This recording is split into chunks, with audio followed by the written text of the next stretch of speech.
하나의 건물을 짓는 데는 다양한 종류의 구성들이 들어가는데요. 그 중에서도 뼈대 역할을 하는 건물의 구조는 가장 중요한 역할을 합니다. 건축비의 규모와 건물의 규모, 건물의 주변 환경과 사용 용도를 모두 고려해 가장 적합한 건물 구조 방법을 선택해야 하는데요. 오늘은 건물을 지을 때 고려해야 하는 건물 구조의 종류와 장단점을 소개해 드릴게요.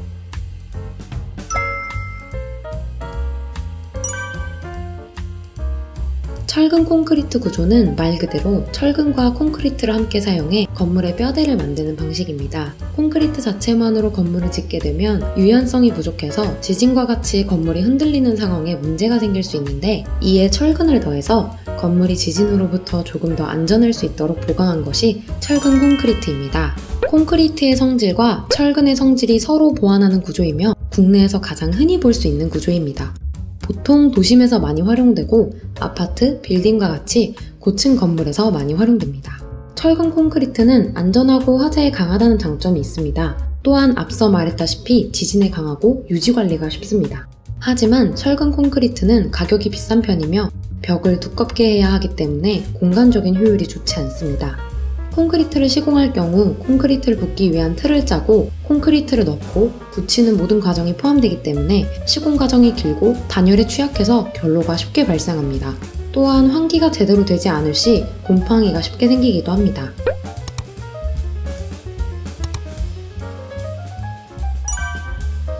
철골 구조는 철과 철을 서로 용접하고 조립해서 만드는 구조로 가볍지만 큰 하중에 견딜 수 있으며 건축 속도가 빠른 편입니다. 고층 건물, 창고, 공장, 상가를 짓는 데 주로 활용됩니다. 내구성은 좋지만 단열이 좋지 않아서 주거 공간을 짓는 데는 적합하지 않습니다.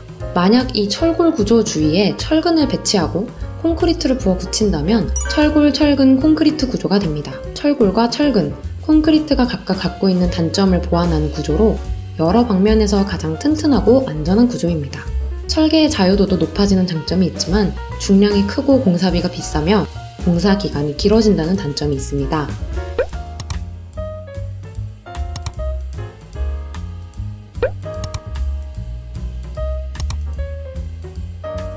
이렇게 거푸집에 콘크리트를 부어 건물 전체를 일체형으로 만드는 구조를 일체식 구조라고 부릅니다. 똑같은 철골 구조지만 일반적인 철골이 아닌 가벼운 철골을 활용해 집을 짓는 것을 경량 철골 구조라고 하는데요. 프랑스의 에펠탑을 떠올리면 가장 정확합니다. 또한 우리가 스틸하우스라고 불리는 주택도 이러한 경량 철골을 활용합니다. 경량 철골 구조는 조립식이기 때문에 시공이 더 쉽고 뼈대만 조립한 후 다양한 자재로 마감을 할 수 있습니다. 공사 기간이 짧고 구조 변경 등의 수정이 편합니다.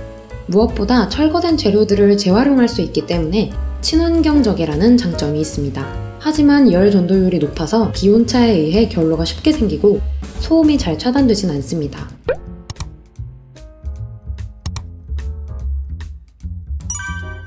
목구조는 말 그대로 나무로 집을 짓는 것입니다. 아주 오래된 구조법이며 외관이 아름다울 뿐만 아니라 지진에 강해서 일본에 가면 이러한 목구조 건물을 쉽게 확인할 수 있습니다. 에너지 효율이 강점이 있는 재료로 여름에는 시원하고 겨울에는 따뜻한 자재입니다. 가벼운 목재를 사용해 건물을 짓는 경량 목구조가 가장 대표적인 방식이며 설계상의 제약 없이 다양한 디자인이 가능합니다. 다른 구조에 비해 무게가 가볍고 공사 기간이 짧습니다. 무엇보다 재료 자체가 친환경적이고 단열 효과도 뛰어납니다. 하지만 불에 약하기 때문에 화재의 위험이 많은 도시 지역에는 거의 활용되지 않습니다. 무엇보다 나무로 만드는 방법이기 때문에 주변 환경에 따라 유지 보수비가 많이 들고 변형과 방충에 취약합니다. 경량 철골조, 경량 목구조 등 가늘고 긴 목재나 철자를 활용해 구조를 만드는 방식을 가구식 구조라고 하는데요. 골조를 서로 연결해 지탱하는 구조이며 해체가 쉽고 리모델링이나 개축이 편리하다고 합니다. 무엇보다 공간의 개방성을 충분히 살릴 수 있습니다. 마지막으로 조적조입니다. 조적조는 벽돌이나 블록을 쌓아 만드는 방법인데요. 구조와 시공 방법이 간단하고 건물이 튼튼하다는 장점이 있으며 비교적 공사비가 적게 듭니다. 규모가 작은 주택이나 저층 상가 건물에 활용됩니다. 불에 강하다는 장점이 있지만 지진에 약하고 풍압에도 약합니다. 오늘은 건물을 짓는 데 있어서 가장 중요한 건물 구조의 종류와 장단점을 비교해 소개해드렸는데요. 오늘의 영상이 유익했다면 구독과 좋아요, 알림 설정으로 메인 건설의 다양한 콘텐츠를 만나보세요.